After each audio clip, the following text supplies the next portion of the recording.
Bien, señores, muy buenas tardes. Si ustedes me ven un poco más despeinada de lo que yo acostumbro a estar despeinada, es que hace un ventarro ahí afuera que por poco me lleva volando. Así que si usted va a salir, ponga mucho pincho o póngase un pañuelo porque va a terminar como estoy yo. ¿Ok? Todo es alineado. Pero aquí estamos. Bueno, hoy lunes. Nosotros queremos hablar, por supuesto, con lo que nos ha sucedido como país con la cuestión del jet set. Y queremos hablar con una persona que nos pueda orientar a todos qué es lo que se está estilando en estos momentos. Y nosotros agradecemos a tantos psicólogos, psiquiatras, trabajadores por la salud que están empeñados en ayudarnos a los dominicanos a entender esta desgracia, esta situación que nos ha sucedido. Y cómo buscar mecanismos, buscar herramientas para poder enfrentarla, porque aunque uno no perdió a nadie ahí, hemos perdido todos los dominicanos hemos perdido. Entonces hay otros que ya, bueno, ustedes no tengo ni siquiera que hacer este resumen, porque ustedes lo conocen, sus familiares, sus amigos, una verdadera pesadilla. Entonces está con nosotros el doctor César Castellanos, quien es psicólogo clínico. Pero lo bueno es que tienen que tener en cuenta que el doctor César Castellanos es el presidente de la Sociedad Interamericana de Psicología en la República Dominicana. O sea que es una persona de una amplísima experiencia que nos puede dar algunas pautas, y gracias doctor por acompañarnos esta tarde, para nosotros poder ver esto que nos ha sucedido. Oigan como yo lo digo, doctor, yo digo, nos ha sucedido, porque no es solamente a las familias de los que están, o murieron, o están heridos, o desaparecieron, sino es a todos nosotros los dominicanos que nos sentimos que hemos perdido algo muy grande. Eso es normal, es el duelo colectivo. Es correcto, es correcto. Buenas tardes a todos y a todas. Es muy correcto, hemos perdido todos, o sea, todos hemos perdido algo. Sí. Esto es exactamente lo que está descrito como un fenómeno que afecta a la salud mental colectiva. Es decir, es un evento que genera un impacto expansivo hacia toda la sociedad. No solamente dominicana, Exacto. No solamente dominicana, desde luego, al igual que todo fenómeno expansivo, en el epicentro es más intenso y a medida que las ondas van ampliando es menos intenso, de tal suerte que a lo mejor en este momento habrán personas en Nicaragua que están tristes por lo ocurrido, pero no tanto como los que estamos en Santo Domingo, pero no tanto como los vecinos del jet set, pero no tanto como los familiares de las personas que están ahí. Pero es un fenómeno que impacta a todo el mundo, es un fenómeno que genera una serie de reacciones que en principio consideramos normales, pero que amerita estar monitoreando para evitar que se conviertan en algunos casos, en algunas personas, en reacciones que puedan necesitar ayuda profesional.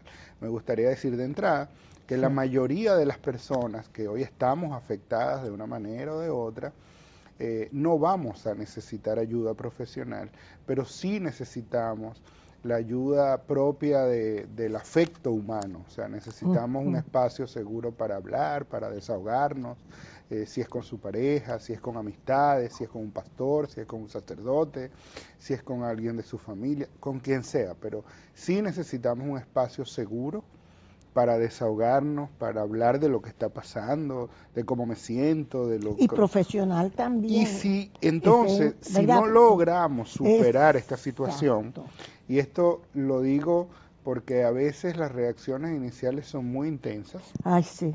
Y algunas personas se sienten desbordadas. Sí. Ese es el momento de buscar ayuda. Todos los seres humanos en general estamos preparados para absorber el impacto y superarlo.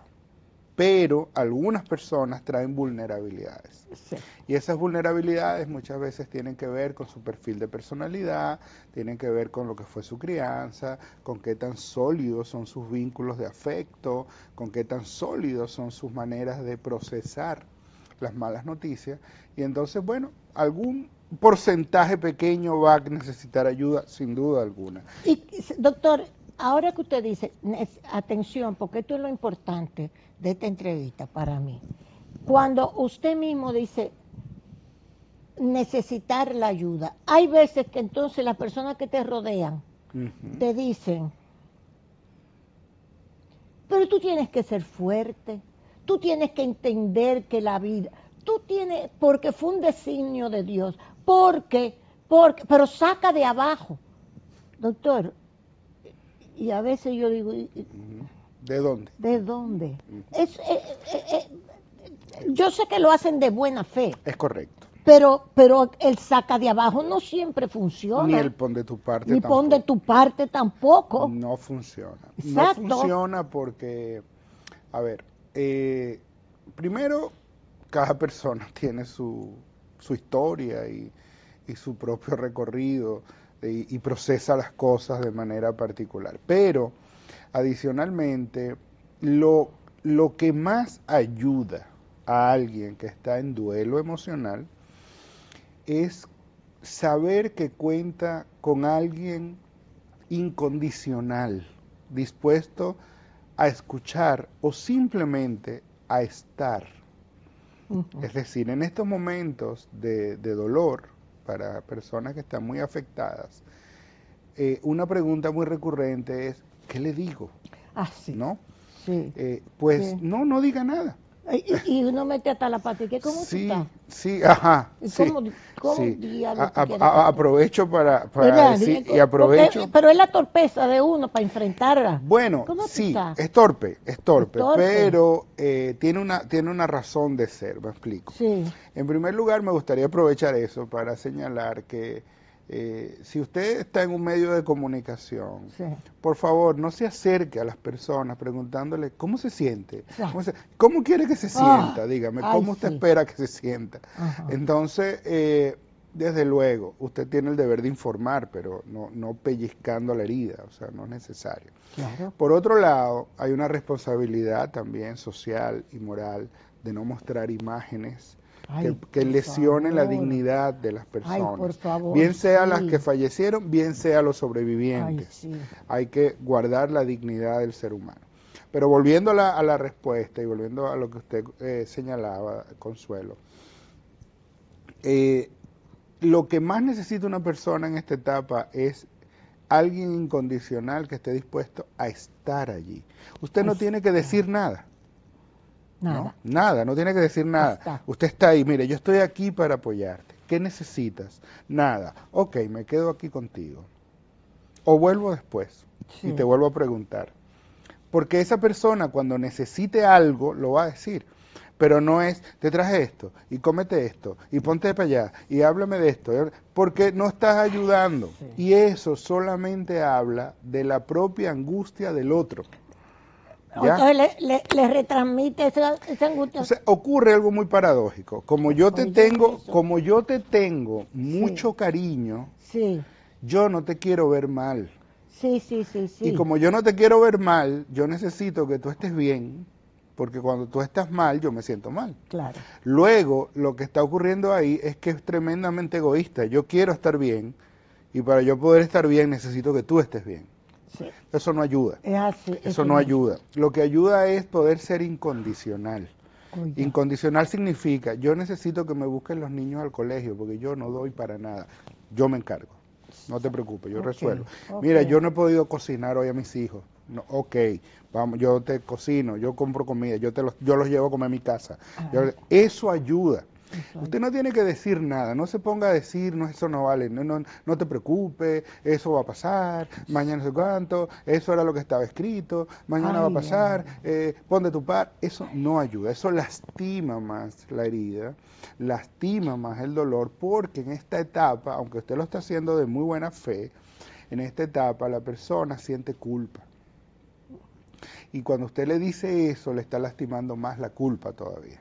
Entonces no le está ayudando. Esa persona va a volver pronto a ser quien era, poco a poco, dependiendo nuevamente de cuán cerca esté del epicentro del dolor, pero en unas cuantas semanas va a pasar la fase más aguda, más intensa, y entonces va a comenzar una etapa nueva, En caso de que que es la del fuera, dolor. en caso Normal, de que fuera una cuestión normal, normal. dentro de la norma, Así pero es. puede que no se dé Sí, esa hay un norma. riesgo, hay un Ahí riesgo, exacto, hay un riesgo ¿verdad? de que esto evolucione hacia una depresión profunda, Sí, hay un riesgo de que evolucione hacia comportamiento suicida, hay un riesgo exacto. de que evolucione hacia un trastorno de ansiedad, hay un riesgo de que evolucione hacia un trastorno por estrés postraumático, hay algunos riesgos. Afortunadamente, repito, esto es en un porcentaje bajo de la población, pero ciertamente ese es el porcentaje al que debemos apuntar los especialistas.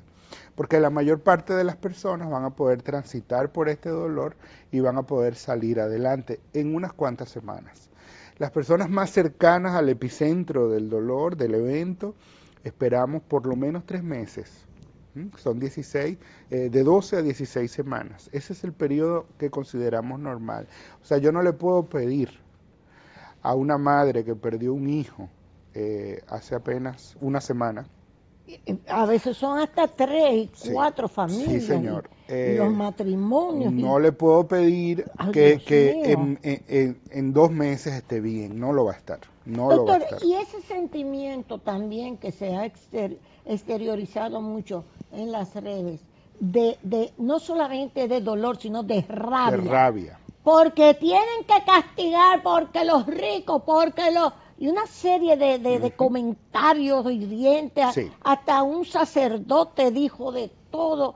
O sea, eso también es normal, todas esas manifestaciones No, tan eso no es eso no normal. es normal. Es No, porque lo normal, digo es yo, bueno. normal el sentimiento que está detrás de esas manifestaciones. O sea, me explico. En situaciones como estas, esperamos que las personas sientan el dolor del que hemos hablado, pero también pueden sentir rabia, pueden Exacto. sentir indignación, pueden sentir injusticia. Sí, Pues eso es normal y de hecho sí, quizás lo sentimos muchos. sí. Eh, Ahora, lo que no es normal es cómo se exprese esa rabia Ok, o ese sentimiento de injusticia. Cuando se expresa de manera destructiva, ok. y cuando la rabia se convierte en odio, eso no es normal. ¿A qué nos debe llevar de manera sana la rabia y la injusticia? Bueno, la rabia debe transformarse en energía movilizadora Sí. para cambiar cosas, Cambiar cosas y para averiguar la mejorarlo. verdad. El sentimiento de Exacto. injusticia debe movernos hacia la búsqueda de A la la verdad. búsqueda de qué sucedió, por qué Exactamente, sucedió, porque muchos, uno mismo dice, exactamente. pero me decía hoy alguien de nosotros en el Sol, me decía, y no se pudo haber caído un lunes, un martes, un miércoles, un jueves, que no había nadie. Bueno, pero así es. Pero, o sea, son de las cosas que le pasan a uno por la mente. Eh, Pero, caramba, digo, si se iba a caer, sí, como dice pero uno. además hay que cuidarse mucho de caer en expresiones impulsivas Ok, del dolor, ok, porque muchas veces hay dos tipos de escenarios aquí que me ok. gustaría aclarar. Sí, sí, Un escenario es muy psicológico, que lo podemos abordar, el otro es un poco más de otros intereses, vamos a decir. Quiero explicar. sí, Uno es, todas las personas tienen enemigos. Todos tenemos sí. enemigos. Y alguien me dijo una vez, mire, mientras más duro, mientras más alto usted sube, más duro da la brisa. Mm, ok, Entonces, sí, todos tenemos enemigos. Y en sí, estos sí, escenarios sí. suelen haber situaciones en las que me voy a aprovechar de esto De esto para para atacar, para hundir, para hacer... hundirlo, para... Bueno, Sí, eso de verdad que sí, desde el eso punto está, de y vista está sucediendo, psicológico lo sabemos. no lo quiero abordar porque eso Sí, existe sí, desde que la sí, humanidad es humanidad. sí, sí, sí, es cierto. Ahora, hay un componente psicológico aquí, que son personas que no están en ese escenario de revanchismo por otras razones, sino que su rabia no la pueden expresar de manera sana porque emocionalmente tienen problemas, Ok, tienen dificultades. Entonces lo que hace es que se tornan impulsivos. Y al tornarse impulsivos, son como un dinosaurio dando coletazos en una sala, o sea, Sí. están dañando, están generando más daño, más herida, más dolor, pero es a propósito de ser impulsivos en su expresión, entonces llegan a juicios de valor rápido, Sí. sin ninguna Fundamento. fundamento, no contribuyen a que se llegue realmente al juicio de valor que se debe de llegar, porque intoxican el lenguaje cotidiano, hieren a los Sí, demás, sí. se tornan destructivos en su lenguaje y en su accionar, y eso no ayuda, sobre todo en dos escenarios nuevamente que me gustaría puntualizar, que vamos a estar observando, que se observa siempre cuando las personas se desorganizan emocionalmente. Uno es el lenguaje polarizado, todos son buenos, todos son malos. Ah, Entonces, estos son los buenos estos y son los estos buenos. son los Y por malos. supuesto yo estoy del lado de los buenos, siempre, Sí, claro. y los demás son malos. Sí, sí, sí. Nosotros las Eso se víctimas, llama lenguaje polarizado. Sí, Nosotros dos las polos. víctimas y Oh, ellos pero qué son los bien, qué bien. verdugos opresores, ¿no? El lenguaje Oye, polarizado. por eso que uno tiene Porque que la realidad no es así, la realidad transcurre en millones de tonos de grises. O sea, la realidad en la vida nadie es bueno y nadie es malo, todo el mundo tiene un poquito de todo. Trujillo era malísimo. Pero era y buen abuelo, y era buen abuelo, era y, buen abuelo y buen padre. y buen padre, eso lo dicen sus hijos y sus Exacto, nietos, ¿verdad? es cierto. Y eventualmente Hitler también lo fue. Pero, bueno, y figuras que son, a lo mejor Gandhi tuvo sus cositas malas también. O sea que no podemos polarizar. El polarizar es una forma irreal de leer la realidad, no es una forma sana de leer la realidad. Eso es un evento. Y otras cosas que vamos a observar en estas circunstancias son maneras poco, ¿cómo llamarle? Poco educadas desde el punto de vista emocional de tratar las cosas. O sea, hay que tener cierto tacto en este momento, hay que tener cierta calma mental en este momento, o mantener la cabeza fría, como decimos de manera más cotidiana y callejera, para poder contribuir a que realmente saquemos lo mejor de esta desgracia. Porque creo que como no se trata, o creo, no sé, a lo mejor llegaremos, pero no se trata de un acto de terrorismo.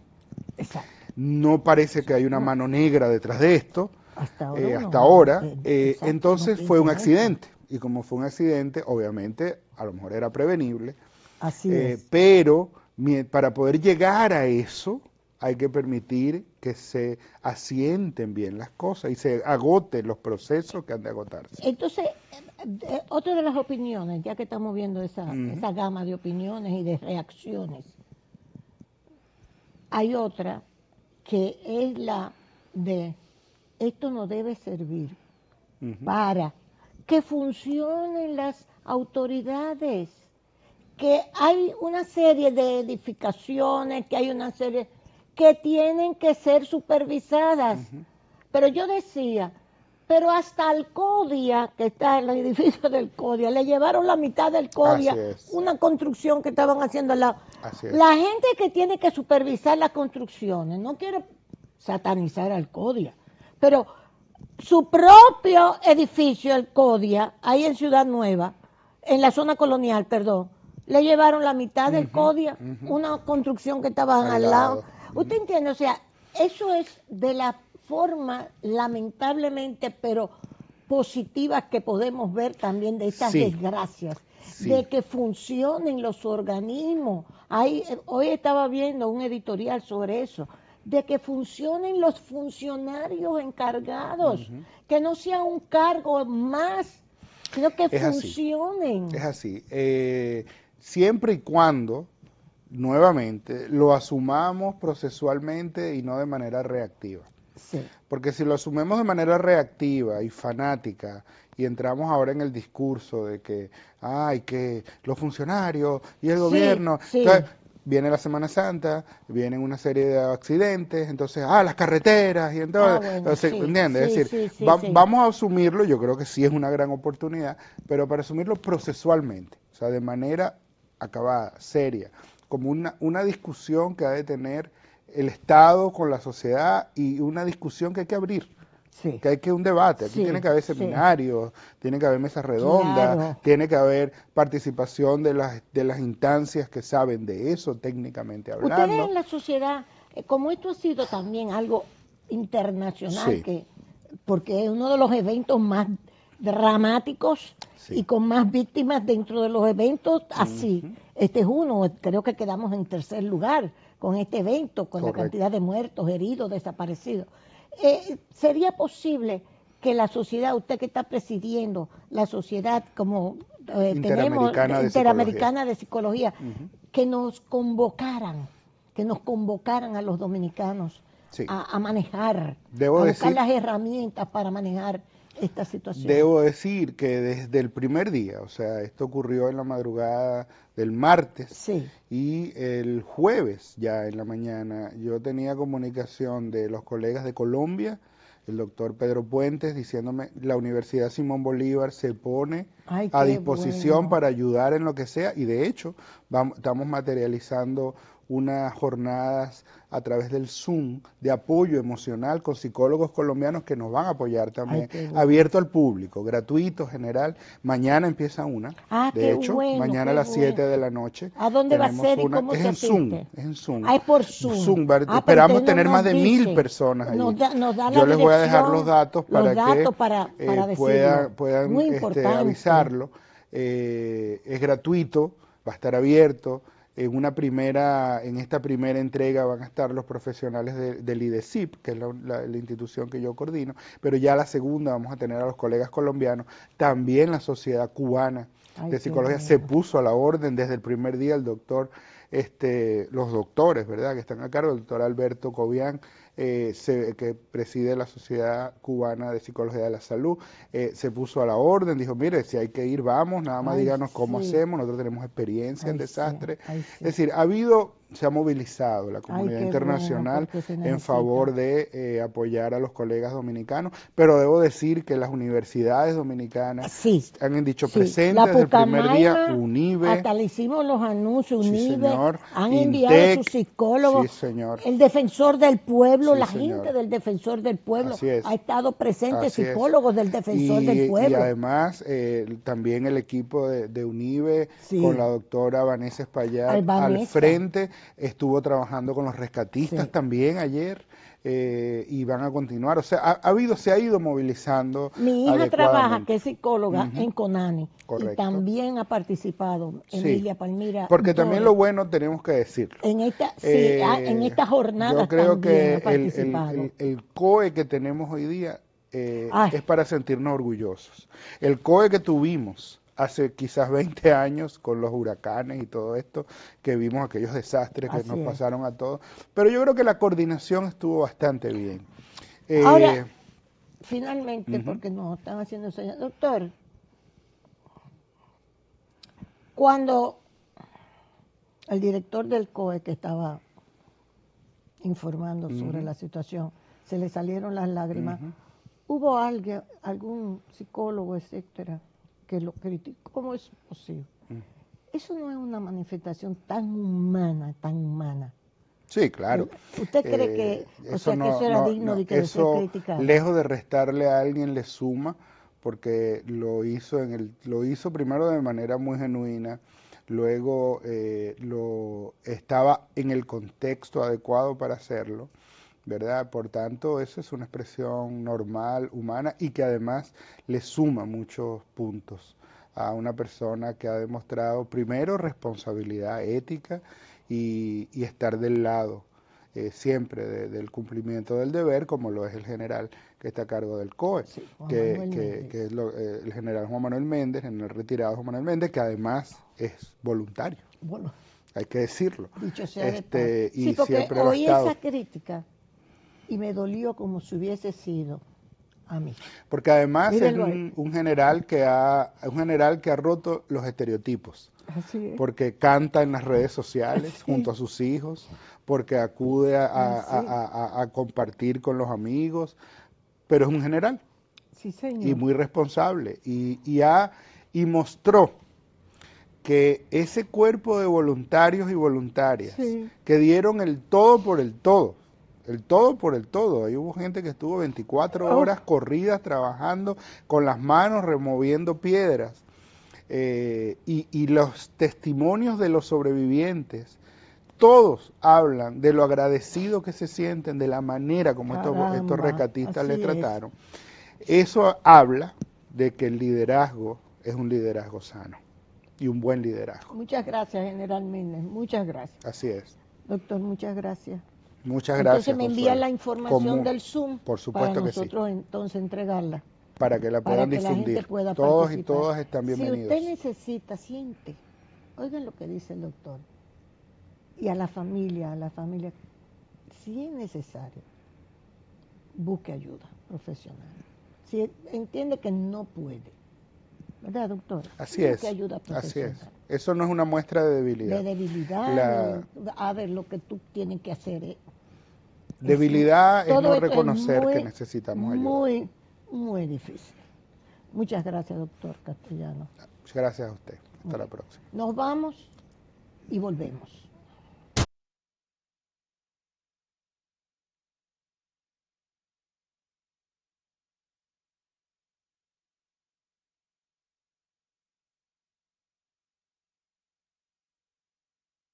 Señores, nosotros tenemos aquí al doctor Wilson Gómez. Doctor, ¿usted me está oyendo? Buenas tardes, Consuelo. Sí, le escucho, buenas tardes. Yo sé que usted está fuera de la ciudad, pero doctor, yo no quisiera terminar el día de hoy sin que usted me explique esta sentencia del Tribunal Constitucional de hace unos días, a donde justamente la semana pasada, el viernes, usted dijo, vamos a ver si lo podemos poner por aquí, Wilson Gómez cuestiona el Tribunal Constitucional por plazo regularizar haitianos. Esto es el Listín Diario, unas declaraciones que usted le dio al Listín Diario. Doctor, ¿de qué regularización fue que hizo el Tribunal Constitucional que usted la está criticando?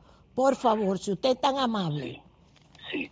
Bueno, fíjese, es una decisión que de alguna manera revoca una sentencia que dictó el Tribunal Superior Administrativo, su segunda sala. Sí. Y entonces esa sentencia del Tribunal Superior Administrativo había declarado la inadmisibilidad de una acción de amparo interpuesta por un grupo de nacionales haitianos que invocan tener las condiciones y la calidad para ser reconocidos como dominicanos. Sí. El Tribunal Constitucional de alguna manera justifica la interposición de ese recurso de revisión de la acción de amparo de cumplimiento, y entonces de alguna manera en su decisión establece naturalmente el precedente de fuerza que suele establecer un tribunal constitucional. Entonces la propia Constitución le reconoce a esa instancia, ¿verdad?, que sus decisiones son, lo primero, que son definitivas. Sí. Segundo, son de cumplimiento obligatorio. Y tercero, sí, establecen ya un precedente todavía más fuerte, por cuanto, además de que son de cumplimiento obligatorio, ¿verdad?, y que son definitivas, no son objeto de ningún recurso. Exacto. Estos precedentes conservan mucha fuerza. Y entonces, bueno, ¿qué se ha dicho? Bueno, que estas personas han interpuesto este recurso y que este recurso tiene méritos como para ser considerado válido, aun cuando habían discurrido 18 meses, que era plazo establecido no solo por la sentencia 169-14, sino también por la lo ley. Que fue Por la ley. Un mandato, por la ley. 169. Y debo decirle de paso que esa ley fue un esfuerzo del gobernante de la época, el de Danilo. doctor Danilo Medina, sí, para quitarle eficacia y fuerza a la sentencia 168-13. O sea que la 169 era para quitarle fuerza a la sentencia 168 de parte de Danilo. Y tiene viso de inconstitucionalidad. De inconstitucionalidad. Sí, claro, hay varios recursos ahí. Hay un recurso que yo tengo de un grupo de abogados encabezado por el doctor Juan Miguel Castillo Pantaleón, etcétera. Un grupo. pidiéndole al Tribunal Constitucional que de esa ley 169-14 era inconstitucional, y el Tribunal Constitucional nunca se pronunció sobre eso. Nunca pronunció, se hacían convocatorias a las sesiones y a las audiencias, pero no se encontraban las votaciones. Las votaciones, me lo dijo el doctor Milton Ray Guevara, me lo explicó así mismo en una ocasión. Exactamente. Vamos a seguir con esa ley. Entonces, doctor, estos individuos que el Tribunal Administrativo, es un grupo de 32, etcétera, dijo, les rechazó la petición para naturalizarse. Entonces ellos acudieron al Tribunal Constitucional y se la aceptó. Sí, el tribunal se lo acepta. ¿Entiende? Entonces, la preocupación es precisamente que cómo es posible que si se había vencido el plazo, cómo encontraron la posibilidad de justificar que a esta persona se le otorgara la nacionalidad dominicana.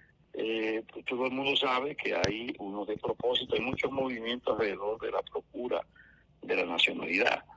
Y cualquier resquicio, cualquier vía que se encuentre un mínimo, ¿verdad?, como para transitar en procura de la nacionalidad, esta gente no van a cesar. Fíjese que recientemente se descubrió un documento donde había grupos que representan los intereses haitianos en el territorio dominicano, produjeron, por supuesto, asistido por entidades y agencias internacionales y esos organismos ONG que se mueven tan activamente, tanto aquí como fuera, y entonces redactaron un documento muy bien redactado y lo enviaron allá. ¿Cuál es el propósito? Para que desde fuera hacia adentro y desde aquí internamente se ejerzan presiones. ¿Para qué? Para que todos los asentados en el llamado libro de extranjería o libro rosado sean entonces beneficiarios de la residencia permanente, que es un paso previo e inmediato para conseguir la naturalización. Es decir, que hay que tener tanto cuidado como para no debilitar la posición recta que tiene que ser recta del país en la defensa de la soberanía y sus intereses. Nosotros estamos de verdad que todavía entiendo yo que estamos lejos de entender la gravedad del problema. Aquí la autoridad... Aló, doctor. Déjame ver si se cayó la llamada. Un momentito. Ahí está. Siga, doctor. ¿A usted cree que no se está entendiendo ni siquiera en las autoridades? No, mire que esto no se entiende. No lo entiende los congresistas y no lo entiende el Ejecutivo, que aunque toma medidas que son interesantes, pero son medidas coyunturales. No se advierte que sea un esfuerzo sereno, definitivo, ¿verdad?, reflexionado, bien pensado, para contener este problema de la presencia masiva haitiana, irregular e ilegal en el territorio nacional. Fíjense que todavía, a 15 años de la Constitución de la República, la versión de 2010, todavía el Congreso no ha articulado la ley que manda la propia Constitución de ese año, 2010, para que se establezca un régimen respecto de la tenencia de la tierra y la titularidad en una franja determinada, en una extensión superficial determinada de la zona fronteriza, que manda la Constitución a que se haga esa ley para que solo dominicanos y dominicanas tengan la titularidad de la tierra en esa franja que es estratégica y que además asegura lo que es la soberanía terrestre. El Congreso no ha entendido eso. Nadie entiende nada. Entonces es un problema muy serio, porque fíjense que este caso es un caso para que una instancia tan elevada, el Tribunal Constitucional, bastante bien eso, sentando un precedente, una jurisprudencia, sería así, que puede permitir entonces una entrada masiva para la naturalización. Eso es lo que está sentando el precedente jurídico, este Tribunal Constitucional. ¿Es así, doctor? Siempre hay la amenaza, por lo que les digo. Es que esas cuestiones tienen que ser vistas.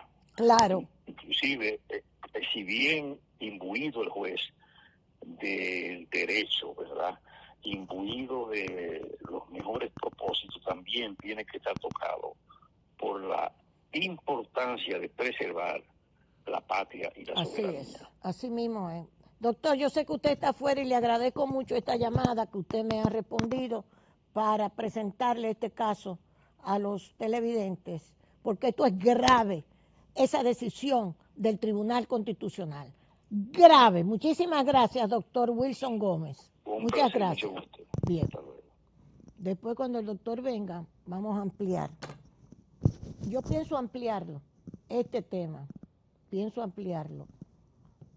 No voy a decir con quién, pero pienso ampliarlo. Ustedes saben, ya en los minutos que nos quedan, que murió Vargas Llosa, que me parece muy bien, perdón, Jesús, eso no se dice, pero no me da ninguna pena. Bien enemigo que era de este país.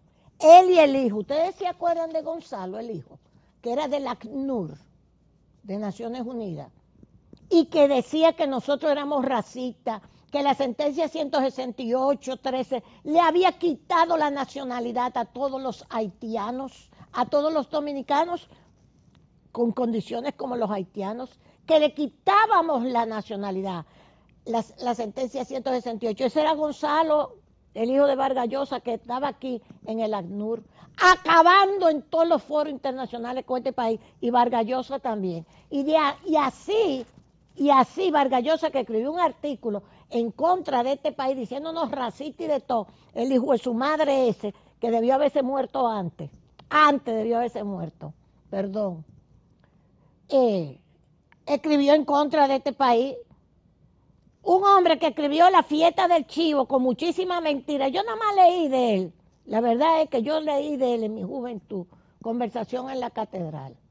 Es lo único que leí de él. Después hizo La fiesta del chivo, lleno de tantas mentiras, esa novela, porque era la realidad novelada, de mentiras. Una porquería fue lo que escribió sobre el régimen de Trujillo, ese premio Nobel. Enemigo de este país, y así le dieron la nacionalidad en el 23, dominicana. Coño, porque es que el sentido, coño, de la nacionalidad dominicana es una porquería para muchos de nosotros, empezando por ese jodido Tribunal Constitucional y las autoridades. Danilo, hiciste la 169-14 para contrarrestar la 168, la sentencia del Tribunal Constitucional 168-13. Danilo, lo hiciste. Y yo tengo aquí el documento, mírelo ahí, del Comité Dominicano, mírelo aquí. En ese momento, mírelo aquí, si usted lo quiere se lo mando. Pónganlo por aquí, por favor. El Comité Dominicano por la Solidaridad Internacional con Haití, demanda anulación de reglamento ante Tribunal Constitucional. El Tribunal Constitucional fue apoderado de una acción en declaratoria de inconstitucionalidad del reglamento de naturalización especial promulgado por el Poder Ejecutivo la semana pasada. Un grupo de juristas, entre los que se encuentra el doctor Juan Miguel Castillo Pantaleón, José Miguel Vázquez, Cristina Aguiar, Juan Miguel Castillo Roldán y otros, firmaron el documento junto al Comité Dominicano de Solidaridad Internacional con Haití, representado por el doctor Armando Armentero. La demanda fue presentada este viernes y depositada por una nutrida comisión de ciudadanos compuesta por comunicadores. Ahí estaba yo. Dirigentes políticos, entre los cuales se encontraba la licenciada Consuelo de Pradel, Mauricio Espinosa, Trajano Potentini, Ramón Blanco Fernández, el general Oscar Padilla, entre otros. También se encontraban presentes directivos de la Asociación Nacional de Abogados Independientes, quienes depositaron igualmente otra instancia de apoyo a la anulación del decreto 250-14, en representación de varios cientos de ciudadanos que reclaman la nulidad de la disposición.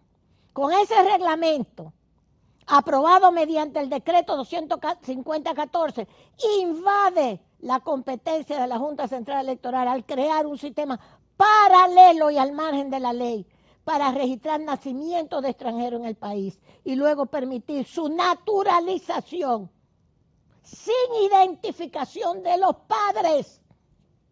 ¿Usted sabe, coño, lo que es eso?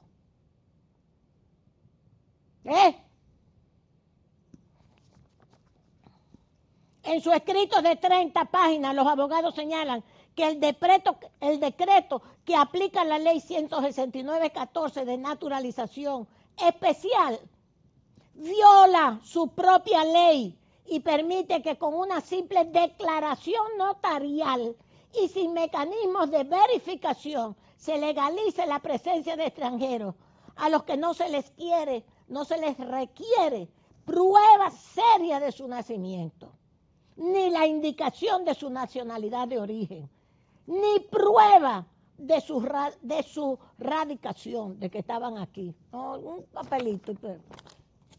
Papel, sí, ya yo nació aquí, nació aquí. ¿Y cómo se llama? Consuela de Pradela. ¡Coño! ¿Usted sabe lo que hizo el Tribunal Constitucional con esto? Con esta demanda que hicimos de anulación del reglamento, que nunca lo conoció el Tribunal Constitucional anterior.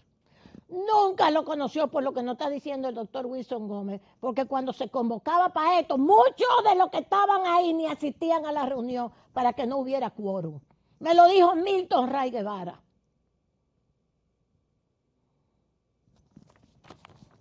¿Qué es lo que quieren?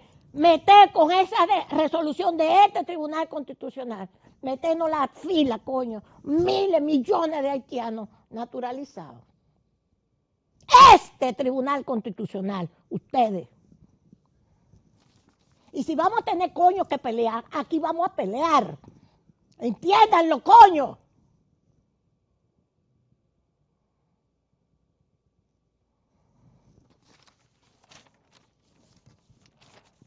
Dale la nacionalidad a Vargas Llosa, que había acabado con este país, y el hijo también.